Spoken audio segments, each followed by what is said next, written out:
Bismillah walhamdulillah wassalatu wassalamu ala rasulillah sayyidina wa nabiyyina wa Muhammad ibn Abdillah wa ala alihi wa sahbihi wa man walah wa la hawla wa la quwwata illa billahil aliyyil azim amma ba'd. Rabbi shrah li sadri wa yassir li amri wahlul 'uqdatam min lisani yafqahu qawli amin ya rabbal alamin. Qala al muallif radhiyallahu anhu nafa'ana bihi wa bi 'ulumihi fid dharain amin. Faslun intabih ayyuhal akh وحسن أعمالك مهما استطعت وتلمح الأزمان فإن فيها ما يغلب فيه الشرور ويقل فيه السرور وتعم فيه الغموم وتكثر فيه الهموم وتقل فيه البركات. قيل أوحى الله تعالى إلى بعض الأنبياء عليهم السلام لا تتخذ المال والأهل في زمن العقوبات. فلذلك ينبغي للعاقل أن يستيقظ لنفسه ويستشعر الحذر في أمره ويجتهد في القرب إلى مولاه بكل ممكن استدفاعا للخطوب النازلة بالخليقة. فما يوقع العباد في هذه المكاره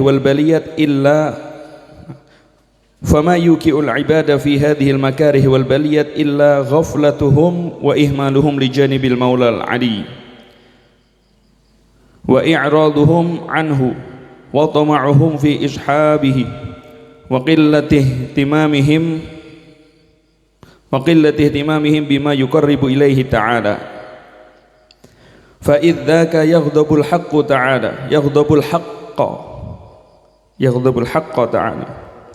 الحق تعالى ويمنع البركات عن الأرض فتتخبط الخليقة وتفسد أحوالهم، لأن هذه الأزمان التي تكثر فيها الغفلة ويستظهر بها العصاة تظاهرا وتجاهرا أزمان صعبة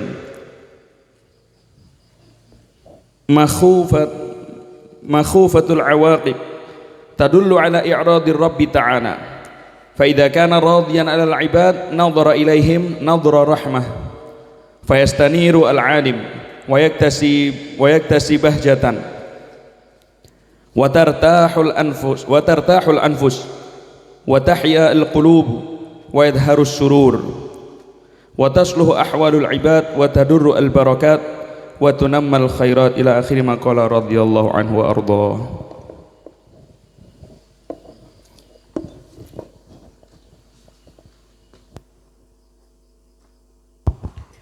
Bismillahirrahmanirrahim. Alhamdulillahirabbil alamin. Allahumma shalli wa sallim ala sayyidina Muhammadin miftahi babi rahmatillah adada ma fi ilmillah salatan wa salaman daimaini bidawami mulkillah wa ala alihi wa sahbihi wa man walah ma ba'du. Dalam kitab Idhahul Asrar Ulumil Muqarrabin, ini kitab karya Al-Habib Muhammad bin Abdullah Al-Idrus, arti judul kitabnya menyingkap rahasia-rahasia ilmunya para wali. Habib Abdullah bin Alawil Haddad selalu membaca kitab ini, hatam diulang itu. Karena dalam kitab ini banyak ilmu-ilmu yang jarang disampaikan, dan ilmu ini hanya untuk orang-orang khusus. Itu adalah rahasia ilmunya para wali, ya kan? Jadi kalau tahu ilmunya ini, sudah dapat ilmunya para wali, tinggal jadi walinya insyaallah. Amin. Malutufal afiyah insyaallah. Perhatikanlah wahai saudaraku, hassin a'malak mahma stata'ta. Perbaikilah amalmu selama kamu masih mampu. Dan perhatikanlah masa. Jadi kamu tuh harus lihat kondisi masa di mana kamu berada. Ketika kamu berada di masa yang mana keburukan itu banyak, hal-hal yang menggembirakan itu sedikit, kemudian kesumpekan tuh merata. Banyak orang sumpek, banyak orang gelisah, banyak orang khawatir. Keberkahan itu mulai sedikit. Dulu tuh orang sekalipun petani punya anak 7, 8, 9, hidup kok ya enggak pernah ngutang ya. Karena dua anak loro tok we utang tok. Keberkahan sudah semakin sedikit. Itu perhatikan, kalau kamu berada di zaman itu, lihat ini. Allah Subhanahu wa taala mewahyukan pada sebagian nabinya, la tattakhidil mala wal ahla fi zamanil uqubat. Jangan fokus mikir harta, mikir keluarga kalau kamu berada di zamanul uqubat. Zaman di mana di situ hukuman Allah Ta'ala itu diberikan. Walidzalika, oleh karena itu maksudnya gini, kalau ada zaman di mana kok banyak keburukan, itu jangan mikir pecorone duwe anak sing akeh. Nambah, karena kamu buatnya tok mungkin gampang bisa. Buat tok besok nunggu meteng bar meteng lahirkan gampang. Itu mungkin seperti itu, walaupun ada juga yang belum dikasih, tapi yang tugas terpentingnya itu bukan itu, gimana didik anakmu, gimana menjadikan hartamu itu menjadi berkah, itu PR-nya di situ. Maka kamu jangan cuma mikir pecorone duit sing akeh, gimana kamu membelanjakan hartamu itu juga penting. Gitu. Nah, ini urusan harta anak itu dari awal di zaman uqubat, zaman yang keberkahannya dikit tadi itu. Udah jangan banyak mikir pokoknya duitku harus banyak, anakku harus banyak, aku harus begini begitu dan lain sebagainya. Jangan mikir itu. Oleh karena itu, hendaknya orang yang berakal ayastaiqidha li nafsihi, mulai mikir dirinya. Wa istas'iral hadra fi amrih, mulai berhati-hati dalam urusannya. Mulai berhati-hati dalam urusannya, mulai. Aku sudah ikhlas apa belum ya? Amalku udah bagus apa belum ya? Gitu. Wa yajtahida fil qurbi ila maulahu, dan mulai berusaha sungguh-sungguh untuk mendekatkan diri pada Tuhannya. Bikulli mumkinin, dengan semua kemungkinan yang bisa dia lakukan. Gimana? Istidfa'an lil khutub an-nazilah bil khaliqah. Tujuannya apa? Ini buat para wali nih. Ya, para wali. Tujuannya apa? Biar bala yang mau turun itu kamu punya perisai untuk balak-balak yang akan turun. Bukan turun untukmu ya, turun untuk semua makhluk. Jadi karena kalau tugasnya wali itu kan menahan balak biar nggak sampai turun dari Allah. Itu tugasnya para wali. Kita kan walian masih aneh. Katakan, fama yuqi'ul ibad fi hadhil makarih wal baliyat. Maka sekarang ini kok orang kok banyak dapat hal yang tidak enak ya. Dua anaknya tidak manut, dua bojo geger terus, sama mertua ribut, sama tonggo musuhan. Kan hidup sekarang kan gini. Kan banyak ujian, banyak hal yang tidak menyenangkan. Apa penyebabnya sih? Penyebabnya adalah ghaflatuhum, kelalaian mereka, wa ihmaluhum lijanibil maulal ali, karena tidak begitu mulai peduli dengan urusan yang terkait dengan upaya mendapatkan keridhaan Allah. Wa aradhum anhu, berpaling dari Allah. Wa tam'uhum fi ishabi wa qillatu ihtimamihim bima yuqarribu ilaihi ta'ala. Tidak ada perhatian mereka. Ini perkara mereka tidak ada perhatian. Mereka cuma tamak hanya untuk urusan-urusan yang lain, dan mereka tidak ada kepedulian untuk bisa mendekatkan diri pada Allah Ta'ala. Kalau sudah seperti itu, fa'idzaka yaghdabul haqqu ta'ala, Allah Ta'ala marah murka. Wa yamna'ul barakat 'anil ardi, maka berkah dilarang, enggak turun ke bumi lagi. Kita perhatikan negara kita ini kaya apa enggak? Kaya, batu baranya, minyak buminya banyak enggak? Banyak. Emasnya, bayangkan negara kita ini punya gunung emas. Sekarang terperangnya, utangnya banyak enggak? Banyak, aneh dah. Itu negaranya kaya tapi utangnya banyak, lucu kan? Nah, ini qillatul barakat, barokahnya sedikit itu. Fatatakhabbatul khaliqah, Maka akhirnya sudah gitu bukan berkah itu juga kemudian urusan macam-macam. Kita lihat kasus-kasus kriminal itu tiap hari model macam-macam. Orang bakar orang menelantarkan orang. Banyak, enggak sedikit. Sehingga kehidupan itu jadi tidak nyaman. Takhabbatul khaliqah, kehidupannya makhluk ini anjur. Wa tafsudu ahwaluhum. Keadaan mereka rusak. Lianna hadil asman allati takthuru fil ghaflah. Zaman itu banyak orang lalai. Yastadhiru fih bihal usatu tadhahuran wa tajahuran azmanu su'bah. Sudah ada zaman ke orang maksiat itu berani terang-terangan, tuh zaman sudah susah. Makhufatul awaqib, kita enggak bisa bayangkan nih, dampaknya itu sangat mengkhawatirkan. Tadullu ala iradi Rabbi ta'ala. Maka itu menunjukkan bahwasanya Allah Ta'ala berpaling. Fa idza kana radiyan 'alal ibad, kalau Allah itu ridha kepada hamba-hambanya, nadhara ilaihim nadhara rahmah. Allah akan memandang hamba dengan pandangan rahmat. Fayastanirul alam, maka alam akan bercahaya. Wa yuktasa bahjatan, diliputi dengan keindahan. Wa tartahul anfus, jiwa-jiwa menjadi tenang. Wa tahyal qulub, hati menjadi wa yadharus surur, kebahagiaan itu nampak di mana-mana. Wa taslu ahwalul ibad, keadaan hamba itu menjadi baik. Wa tadurul barakat, keberkahan itu memancar dari mana-mana. Wa dunammal khairat, dan keberkahan itu ditumbuhkan dari berbagai macam sisi. Itu.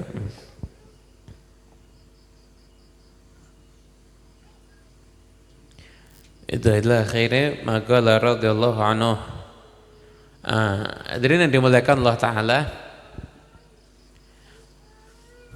tidak ada satu nabi pun, bahkan dari zaman Nabi Nuh alaihi salam sampai ke zaman Nabi Muhammad sallallahu alaihi wasallam, pasti mengingatkan kepada umat tentang bahaya fitnahnya Dajjal.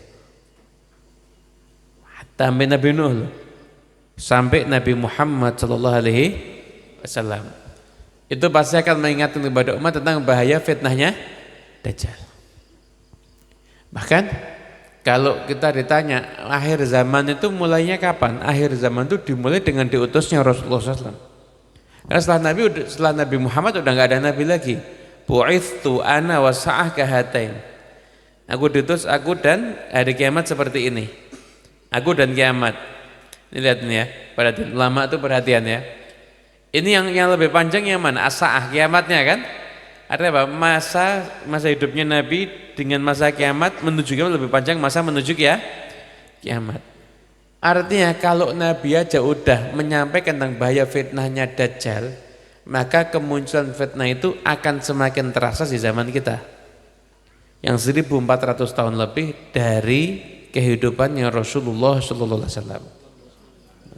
Fitnah inilah yang menyebabkan manusia itu ghaflah, lalai. Jadi kita ini pernah dikumpulkan sebelum kita di alam arwah ini, kita pernah tanya, alastu birabbikum, kata Allah, bukankah aku Tuhan kalian? Ya bala, betul ya Allah, Engkau adalah Tuhan kah? Tuhan kami. Kita punya perjanjian sama Allah untuk menyembah Allah, menuhankan Allah. Gitu. Ketika kita lahir, kita masih ada perjanjian itu, fitrah, kita masih fitrah, lahir itu masih fitrah itu suci.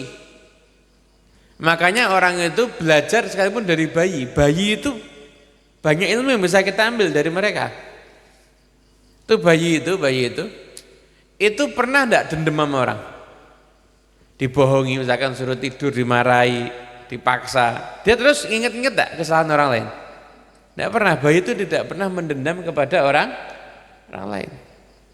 Makanya kalau orang tuh mau tahu ciri-ciri orang itu baik apa enggak, anak kecil nyaman sama dia. Kalau ada orang tuh kok anak kecil tuh senang sama dia, itu berarti orang itu baik. Karena anak kecil itu fitrah. Dia tidak mungkin nyaman dengan orang yang tidak baik. Orang itu senangnya sama anak kecil berarti dia itu baik. Insya Allah gitu. Itu ya. Nah, kemudian setelah itu fitrah kita pahami fitrah kita. Kita tuh dulu enggak pernah tamak. Kita tuh makan, bayi itu makan, itu secukupnya, begitu sudah kenyang enggak mau makan lagi, dipaksa muntah, bener enggak? Kita kan enggak. Masya Allah, bakso lo bayar sendiri 1 piring, digratisi 3 piring kuat kita. Padahal sudah full perutnya. Nah kita udah enggak fitrah lah. Ketidakfitrahan kita ini, kita lupa. Lah lupa itu namanya ghaflah. Yang buat kita lupa syaitan. Lah syaitan itu memanfaatkan yang namanya senjata, yaitu fitnah. Lah semua fitnah yang ada mukadimahnya daripada fitnah yang paling besar, itu fitnahnya Dajjal. Oleh karena itu manusia itu harus sadar, intibah, sadar. Oh, hidup di dunia ini tugasnya ngawulo sama Gusti Allah. Ini harus dalam kesadaran total. Nggak boleh lupa, kesadaran total. Tugasku ngawulo sama Gusti Allah. Punya bisnis boleh enggak? Bukan boleh lagi, harus. Tapi bisnismu jangan sampai buat kamu lupa sama Allah. Lo kerja di satu tempat kok dilarang sholat, metu. Kok takut kehilangan kerjaan tapi enggak takut kehilangan ridhonya Allah. Keluar. Kerja mau dilarang sholat, keluar. Kecuali memang kamu enggak bisa sholat karena penting, seperti satpam. Ini orang muslim dari jadi kan juga repot, satpam. Atau misalkan dokter jaga di rumah sakit, beda lagi itu. Tapi misalkan ini sebenarnya ya Allah bisa sholat sebenarnya, tidak ganggu kerjaan, bisa, dan tidak ada keterikatan dengan keselamatan manusia. Sholat itu bisa. Kerja membuat kamu tidak bisa sholat, misalkan apalagi satpam itu mungkin sholat Jumat itu kan, itu. Ya pokoknya jangan sampai Allah itu kamu duakan dengan yang lain. Jangan sampai gara-gara istri lali sama Allah. Istrinya sukanya keluar enggak pakai jilbab, dituruti. Ben buke enggak ngamuk. Kadang gitu. Kerja kok alhamdulillah toko ya jalan, tapi kok enggak kaya-kaya ya. Istrinya bilangin utango sama bang pelecit apa pinjol. Dilakoni. Nah, jangan sampai istri menjadikan kita jauh dari Allah, anak jadi kita jauh dari Allah. Enggak berani bangunin anaknya sholat subuh. Kenapa? Mesake. Loh, lebih mesake nih anakmu gede enggak kulino sholat. Tidak apapun yang ada di dunia ini tidak boleh ada yang kita kalahkan. Allah kita kalahkan. Justru semua kita kalahkan untuk Allah. Enggak boleh. Nah, kita sekarang ini harus intibah, sadar, mulai perbaiki diri kita. Ikut Maulidan udah berapa tahun? Lama ya? Udah mimpi Nabi? Loh, kadang-kadang kangen sama Nabi aja kita masih belum. Artinya berarti kita Maulidan jani ki awake dhewe ngopo? Berarti kita harus mulai memperbaiki. Berarti sholawat yo kudu melu sholat. Ada Maulidan tekan majelis Maulid dolanan HP ya. Dan HP lihatnya detik.com. Loh, mau diceritakan kabarnya Nabi malah cari kabarnya orang tidak cetok. Kan itu, lihat kabar, lihat berita, lihat grup WA. Jadi apa, kita ini masih kurangnya banyak. Alhamdulillah, tapi alhamdulillah kita syukur atas hidayah Allah Ta'ala beri pada kita syukur. Tapi kita harus ada untuk kita memperbaiki diri. Kenapa? Tujuan kita bukan kita menyelamatkan diri kita aja, kita ingin menyelamatkan orang yang ada di sekitar kita. Nabi pernah menyampaikan ini, fa inna wara'akum ayamun. Setelah hari-harimu itu ada hari-hari di mana as-sabr kal qabid alal jamrah. Orang sabar itu kayak orang megang bara api. Ini zamannya. Orang sabar ngikuti aturan Allah ya. Itu kayak orang megang bara api. Berat. Orang itu bersikap saya kalau kondangan ada yang buka aurat tidak mau datang. Saya tidak mau utang sama bang pelecit sama utang sama pinjol. Saya tidak mau ngelanggar takdir, tidak mau berani haram. Itu orang hidup zaman itu berat. Kayak orang megang bara api. Tapi harus ditahan, harus sabar. Kenapa? Karena kalau bara api ini kamu lepas, kamu terbakar. kalau kamu sendiri. Kalau kamu sudah punya istri, istrimu ikut terbakar. Kalau kamu sudah punya anak, anakmu juga ikut terbakar. Kamu harus pegang, harus sabar, ngikuti aturan Allah, sabar ikut majelis taklim, sabar didik anak, nemeni anak, mengenalkan anak sama orang-orang soleh. Biasakan ziarah kalau Anda lewat manapun juga, di situ ada makam orang soleh, biasakan lewat sekalipun bentar. Arah misalkan mau ke barat, mampir ke Pekalongan, mampir ke Habib Ahmad Al-Attas, mampir ke sana. Dan tidak harus baca Yasin, ziarah itu tidak harus baca Yasin. Ada saya tahu, yang jenengan pakai Yasin, wis sarah-sarasen sih, dari mulai membayangkan sarah-sarasen sih. Tidak usah duduk. Di sana ada, tidak usah maca Yasin, tidak usah duduk. Ngateko Fatihah, ayat kursi, Qul huwallahu ahad 3 kali boleh, 11 kali lebih bagus. Muawwidzatin kalau berbinas. Donga tidak usah panjang-panjang juga. Pokoknya donga itu selesai, tidak usah kayak doanya mak kabeh donga. Muga-muga lombok regane ora larang kabeh didongake. Itu kan lagi kan ndak donga muga-muga iso mangan enak itu kan itu. Orang itu ndak muga-muga lomboke lomboke regane medun, berase medun apa panjang itu gambaran aja. Nek perempuan doanya mak itu doanya terlalu detail. Orang laki doanya langsung simpel, berdoa bentar, udah kelar. Udah. Nanti masuk lewat luar misalkan arah dan lewat Solo ziarah. Enggak usah harus duduk berdiri. Jalan. Enggak harus baca Yasin enggak apa-apa, tapi itu ziarah. Kalau sama istri sama anaknya diajak ziarah. Itu sama anaknya diajak ziarah, istri sama anaknya. Diajak ziarah situ. Ziarah, baca. Anaknya masih kecil, kamu baca Fatihah. Sak kamu mau, bapak ibunya baca Fatihah itu kursi itu. Itu nanti ada takfir, itu nanti ada bekas dalam hati. Wali itu orang baik apa enggak? Baik. Ini